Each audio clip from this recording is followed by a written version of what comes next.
नमस्कार साथियों, आप सभी का स्वागत है इन टॉक में।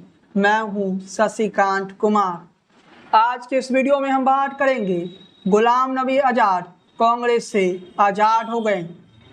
क्या इतिहास के पन्नों को जब पलटा जाएगा तो कांग्रेस की सबसे सफल इतिहास को पढ़ा जाएगा, लेकिन शायद आने वाला वक्त में एक इतिहास और लिखा जाएगा और वो इतिहास इस देश की लोकतांत्रिक व्यवस्था के लिए शायद अच्छा ना हो। कांग्रेस पार्टी एक था कांग्रेस पार्टी बन जाएगा, क्योंकि अब कांग्रेस पार्टी में बस 3 नाम और 3 चेहरे बच जाएंगे। पहला राहुल गांधी, दूसरा प्रियंका गांधी और तीसरा सोनिया गांधी। गुलाम नबी आज़ाद कांग्रेस से आज़ाद हो गए। क्या अब कहानी उस और बढ़ रही है जो कि पटना में जेपी नड्डा कह चुके हैं, एक दिन भारत विपक्ष मुक्त हो जाएगा।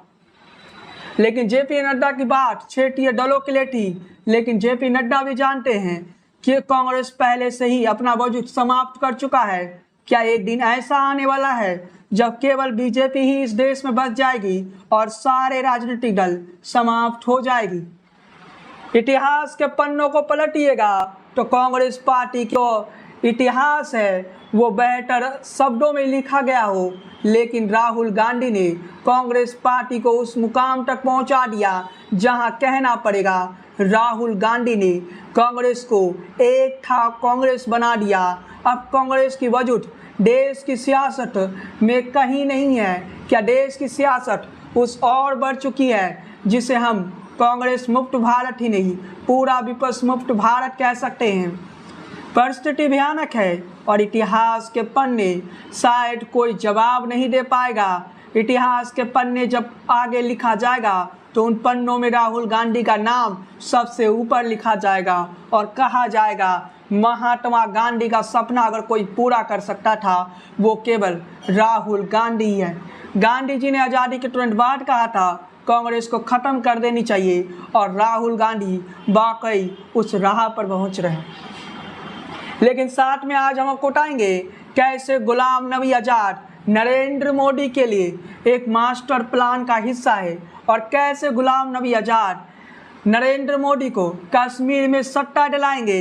इसके साथ ही हम आपको ये बताएंगे गुलाम नबी आज़ाद अगर बीजेपी में नहीं जाते हैं फिर भी वो मोदी के सबसे चहेते दोस्त कैसे कश्मीर में बीजेपी की सरकार बनाने की पूरी तैयारी कर ली। नरेंद्र मोदी जब कश्मीर में थे, नरेंद्र मोदी जब राज्यसभा में गुलाम नबी आज़ाद के लिए आंसू निकाल रहे थे, तब किसने सोचा था कि नरेंद्र मोदी के सबसे करीबी दोस्त जो विपक्षी पार्टी में होते हुए भी नरेंद्र मोदी का मास्टर प्लान में शामिल हो जाएगा। गुलाम नबी आज़ाद भले ही बीजेपी में ना आए, लेकिन गुलाम नबी आज़ाद कश्मीर में नरेंद्र मोदी को सट्टा दिलाएंगे और गुलाम नबी आज़ाद नरेंद्र मोदी के सबसे भरोसेमंद साथी बन के उभरेंगे। लेकिन उससे पहले गुलाम नबी आज़ाद की कहानी सुनाएंगे, कैसे गुलाम नबी अब आज़ाद हो गए और वो भी कांग्रेस पार्टी के लिए। 52 सालों के सफर को एक पल में छोड़ना गुलाम नबी के लिए भी आसान नहीं था। कांग्रेस पार्टी को बड़ा झटका। पार्टी के दिग्गज नेता गांधी परिवार के सबसे करीबी गुलाम नबी आज़ाद ने कांग्रेस के सभी पदों से इस्तीफा दिया। गुलाम नबी आज़ाद के 5 पन्नों के इस्तीफा कांग्रेस के अध्यक्ष सोनिया गांधी को भेजा है। इसमें उन्होंने पार्टी में अपने जुड़ाव अलगाव की वजह बताई। ब्लॉक लेवल से सियासी पारी शुरू करने वाले आज़ाद केंद्रीय मंत्री रहे। उन्होंने इंदिरा गांधी, राजीव गांधी, नरसिम्हा राव से लेकर मनमोहन सिंह के साथ काम किया। चलिए आपको गुलाम नबी आज़ाद के कांग्रेस में शामिल होने से उन पार्टी छोड़ने तक की सफर के बारे में बताते हैं। नबी आज़ाद साल 1973 में ब्लॉक कांग्रेस कमेटी के सचिव के तौर पर सियासत में एंट्री ली। आज़ाद ने कभी पीछे मुड़कर नहीं देखा। साल 1980 में गुलाम नबी आज़ाद युवा कांग्रेस का अध्यक्ष बना दिया गया। आज़ाद पहली बार साल 1980 में महाराष्ट्र के वाशिम से लोकसभा चुनाव जीते। 1982 में इंदिरा गांधी सरकार ने उनको मंत्री बनाया। साल 1985 में फिर से लोकसभा के लिए चुने गए, लेकिन 1990 में राज्यसभा चले गए। आज़ाद नरसिम्हा राव की सरकार में भी मंत्री रहे हैं। गुलाम नबी आज़ाद 2005 में जम्मू कश्मीर के मुख्यमंत्री बने। इस दौरान उन्होंने जम्मू कश्मीर के 8 नए जिले बनाए। इसमें 4 जम्मू और 4 कश्मीर संभाग में। आजाद ने अमरनाथ यात्रा में श्रद्धालुओं की भगवती नदी में यात्री निवास बनाया था। आजाद के कालपाल ही राज्य में डबल शिफ्ट काम करने की प्रथा हुई, लेकिन 2008 में पीडीपी समर्थन वापस ले लिया, सरकार गिर गई। इसके बाद गुलाम नबी आजाद फिर से दिल्ली लौट आए और मनमोहन सिंह सरकार में स्वास्थ्य मंत्री बन गए। गुलाम नबी आजाद खुद को रोने का किस्सा सुना। उन्होंने कहा कि वो जिंदगी में सिर्फ 5 बार चिल्ला कर रोए। आजाद ने बताया, जब संजय गांधी, इंदिरा गांधी और राजीव गांधी की मौत हुई तब मैं बहुत रोया। इसके अलावा उड़ीसा के सुपर सुनामी आई थी तो सोनिया गांधी ने मुझे वहां भेजा। मैं वहां समुंदर के लाशों को तैरते हुए देखा, बहुत रोया। इसके अलावा गुलाम नबी आजाद 2005 में जम्मू कश्मीर में आतंकी हमले में 8 पर्यटकों के मारे जाने पर भी रोए। इसका जिक्र पीएम मोदी ने किया। गुलाम नबी की शख्सियत के अंदाजा आप इस बात से लगा सकते हैं, जब वो राज्यसभा से रिटायर हो रहे थे तो देश के प्रधानमंत्री नरेंद्र मोदी की आंखों में आंसू आ गए। पहली बार दुनिया ने देखा एक विपक्षी पार्टी के नेता के लिए देश के सत्ताधीश दल के नेता और देश के प्रधानमंत्री आंसू बहाए। किसी सांसद के रिटायर होने पर प्रधानमंत्री के आंसू बहाने का यह पहला किस्सा था। इतिहास के पन्नों में गुलाम नबी जैसा कोई नहीं, ऐसा हम कह सकते हैं। गुलाम नबी आजाद वो शख्सियत थे जो एशिया का पहला टूरिज्म गार्डन बनाया था जम्मू कश्मीर में। आज वो पर्यटक स्थल के तौर पे जाना जाता है। आज भी आजादी अपने गार्डन में पौधे लगाते हैं। आजाद की कहानी, गुलाम नबी आजाद कोई मामूली नेता नहीं है। गुलाम नबी की कहानी को समझने के लिए आपको इतिहास के पन्नों में कई किस्सों को पलटना पड़ेगा, कई कहानियों को निकालना पड़ेगा। हम बढ़ते हैं आगे, मोदी और गुलाम नबी आजाद की कहानी की ओर बढ़ते हैं। नरेंद्र मोदी वो शख्सियत जो देश के प्रधानमंत्री हैं और गुलाम नबी आजाद की दोस्ती भी अनूठी है।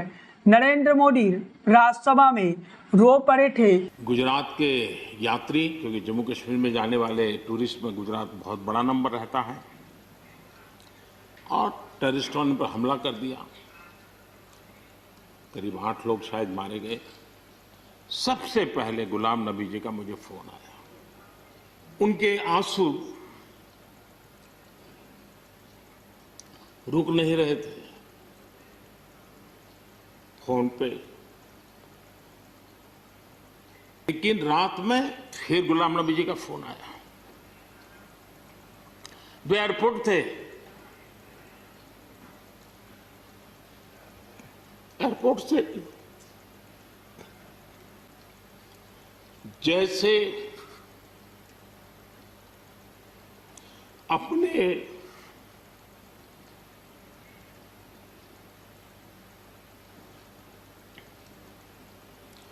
परिवार के सदस्य की चिंता करें,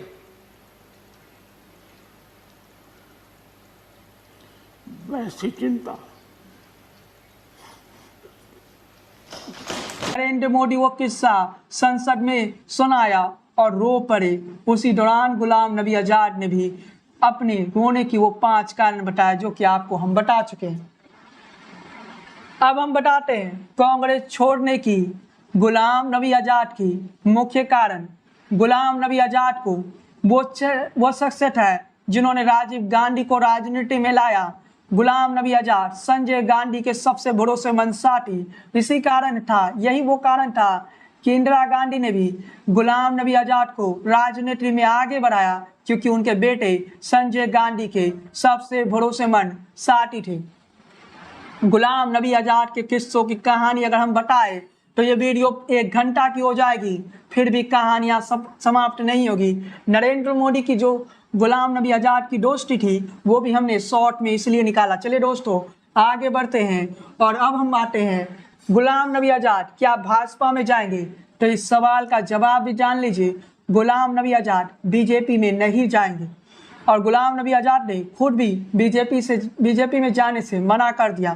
कारण ये है कि मान लिया जाए कि नरेंद्र मोदी जैसा कि स्थिति इस वक्त देख रहे जम्मू कश्मीर को अगर मिला दिया जाए तो नरेंद्र मोदी की अगुवाई वाली बीजेपी 35 से 40 सीटें या 30 से 35 सीटें भी ला सकते हो। वो जब जम्मू कश्मीर के चुनावी एनालिसिस का वीडियो हम बनाएंगे तब बताएंगे कि कश्मीर में कितने सीटें जीत सकते हैं। लेकिन मान लिया जाए कि 30 से 35 सीटें भी जीत जाती हैं और गुलाम नबी की पार्टी 10 से 11 सीटें, यानी गुलाम नबी आज़ाद नई पार्टी बनाएंगे, 10 से 11 सीटें भी जीत जाते हैं, तो नरेंद्र मोदी के सबसे भरोसेमंद दोस्त उन्हें कश्मीर में सत्ता दिला देंगे। और बीजेपी इस तोड़ फोड़ में तो माहिर है, बीजेपी इन चीज़ों में माहिर है, कैसे किसके साथ गठबंधन करना है। बीजेपी जिस प्रकार से महबूबा मुफ्ती के साथ गठबंधन कर सकते हैं, तो ये तो नरेंद्र मोदी के सबसे भरोसेमंद दोस्त है। और यही वो कारण है कि नरेंद्र मोदी को मिशन को पूरा करेंगे उनका सबसे करीबी दोस्त गुलाम नबी आज़ाद। गुलाम नबी आज़ाद के बीजेपी में नहीं जाने के हैं क्योंकि कश्मीर में ज़्यादातर मुस्लिम वोटर है और मुस्लिम वोटर बीजेपी को वोट नहीं देते हैं। इस आधार पे गुलाम नबी आज़ाद की जो पार्टी है कश्मीर के सीटों पे ज़्यादा सीटें जीत सकते हैं और जब वो सीटें जीत जाएंगे तो चुनाव के बाद बीजेपी के साथ गठबंधन कर लेंगे और सरकार बना लेंगे जम्मू कश्मीर में। गुलाम नबी आज़ाद के जो लेटर थे उस लेटर को अगर आप पढ़िएगा तो वो कहानी भी आपको समझ में आ जाएगी कि गुलाम नबी की वो कहानी कि गुलाम नबी कैसे घूट घूट कर जी रहे थे कांग्रेस पार्टी में थे, क्योंकि राहुल गांधी उन्हें भाव नहीं दे रहे थे। राहुल गांधी गुलाम नबी आज़ाद को उतना महत्व नहीं देते थे, वो अपना टीम बनाना चाहते थे और उस टीम में किसी भी बुजुर्ग नेता की जगह नहीं थी। यही वो कारण है कि कांग्रेस पार्टी को गुलाम नबी आज़ाद छोड़ने के लिए मजबूर हो गए। G20 के सारे नेता एक एक करके पार्टी छोड़ रहे हैं। अब इंतजार करिए उस दिन जब कांग्रेस पार्टी में केवल 3 लोग बच जाएंगे। पहला है सोनिया गांधी, दूसरा है राहुल गांधी और तीसरा प्रियंका गांधी। क्या कांग्रेस पार्टी अपने अस्तित्व की लड़ाई लड़ रही है? अगर कांग्रेस पार्टी को 2024 में भी सत्ता नहीं मिलती है तो ये बात सोच लीजिए कि कांग्रेस का अस्तित्व ही समाप्त हो जाएगा। एक बात और भी बता दें कि कश्मीर की जो पॉलिटिक्स है उस नज़रिए से अगर आप देखेंगे तो गुलाम नबी आज़ाद एक महत्वपूर्ण फैक्टर बन सकते हैं। गुलाम नबी आज़ाद अगर 10 से 15 सीटें भी जीत जाते, ज़्यादा से ज़्यादा बीजेपी को नहीं चाहिए, ज़्यादा 10 सीटें भी मिल जाती है तो बीजेपी कश्मीर में सरकार बना लेगी। क्योंकि बीजेपी को जो अनुमान है, बीजेपी के जो इंटेलिजेंस सर्वे है कि बीजेपी 30 से 38 सीटें जीत सकती है। इस आधार पे 10 सीटें भी गुलाम नबी आज़ाद की पार्टी जीत जाते हैं और गुलाम नबी आज़ाद अपनी नई पार्टी बनाएंगे। खबर यहाँ तक कि कांग्रेस पार्टी के 6 विधायक पार्टी छोड़ चुके हैं, तो इसी से कल्पना कर सकते हैं कि गुलाम नबी आज़ाद अपनी नई पार्टी बनाएंगे और वो पार्टी कहीं ना कहीं कश्मीर के रीजन में बहुत महत्वपूर्ण हो सकती है। और नरेंद्र मोदी और गुलाम नबी की आज़ाद की दोस्ती की कहानी आप जानते हैं। गुलाम नबी की मुख्य फोकस ये रहेगी कि वो सरकार भले अपने दम पर ना बनाए, लेकिन ऐसी परिस्थिति में उनकी पार्टी रहे कि वो किंग मेकर बन सके। अगर वो किंग मेकर बनेंगे तो वो मुख्यमंत्री भी बन सकते हैं जम्मू कश्मीर के। और यही कहानी गुलाम नबी आज़ाद की है। गुलाम नबी आज़ाद किंग नहीं बनना चाहते हैं, किंग मेकर बनना चाहते हैं। उनकी पार्टी अगर 10-12 सीटें भी कश्मीर रीजन में जीत जाती, 10 सीटें छोड़िए 8 सीटें भी जीत जाती है तो बीजेपी जैसे तैसे निर्दलीय विधायकों को तोड़ लेगी। अगर बीजेपी को 2 या 3 सीटें कम पड़े और बीजेपी वहां सरकार बना लेगी और गुलाम नबी आज़ाद किंग मेकर बन जाएंगे। सियासत में किंग मेकर की कहानियां कई बार आपने सुना है। बिहार की पॉलिटिक्स में लालू यादव किंग मेकर हुआ करते थे, लेकिन आज के दौर में नीतीश कुमार बिहार की किंग मेकर बन गए हैं। लेकिन एक दौर था लालू यादव का भी। लेकिन इसी के साथ आपको ये भी बता दें कि किंग मेकर बनने की सोच हर नेता में रहता है कि वो सरकार अगर अपने दम पर ना बना सके, किंग मेकर तो बन जाए। सरकार किसी की सरकार उसके बिना बन ना सके। लेकिन खैर गुलाम नबी आज़ाद नरेंद्र मोदी को कश्मीर का सट्टा दिलाएंगे या नहीं, ये एक बड़ा सवाल हो सकता है। और कश्मीर में चुनाव भी बहुत जल्द होगा, इसलिए हम बहुत जल्द कश्मीर के सियासत पर एक शानदार विश्लेषण लेके आएंगे। लेकिन साथ में साथियों ये भी बता दें कि अब कश्मीर की जिस दिशा में कश्मीर की राजनीति गुलाम नबी आज़ाद की दिशा में अगर कश्मीर की सियासत बढ़ती है तो गुलाम नबी आज़ाद 10 से सीटें भी जीत जाए। मुझे जहाँ तक लगता है गुलाम नबी आज़ाद बड़े नेता है, लेकिन एक बार शेख अब्दुल्ला ने उनके लिए कहा था, जो बातें मुझे याद आ रही है, कि वो कश्मीर में 1000 वोट भी ला देंगे तो उन्हें बड़ा नेता माना जाएगा। लेकिन आज के दौर में गुलाम नबी आज़ाद की शख्सियत काफ़ी ज़्यादा महत्वपूर्ण हो गई है। मुझे जहाँ तक लगता है गुलाम नबी आज़ाद अगर नई पार्टी बना रहे हैं तो उन्हें 2 से 3 सीटें मिलेगी। ऐसी परिस्थिति में भी बीजेपी को फायदा ही होगा। अगर वो जम्मू की सीटें जीतेगी तो कश्मीर से उसे 5 या 6 विधायकों की आवश्यकता पड़ेगी और बीजेपी बड़े आसानी से कश्मीर में सरकार बना लेगी। खैर साथियों, आज के इस वीडियो में बस इतना ही। वैसे हम गुलाम नबी आज़ाद के उन लेटर 5 पन्नों के लेटर का भी विश्लेषण करना चाहते थे, लेकिन वीडियो काफ़ी लंबा हो गया, इसलिए इस वीडियो में बस इतना ही।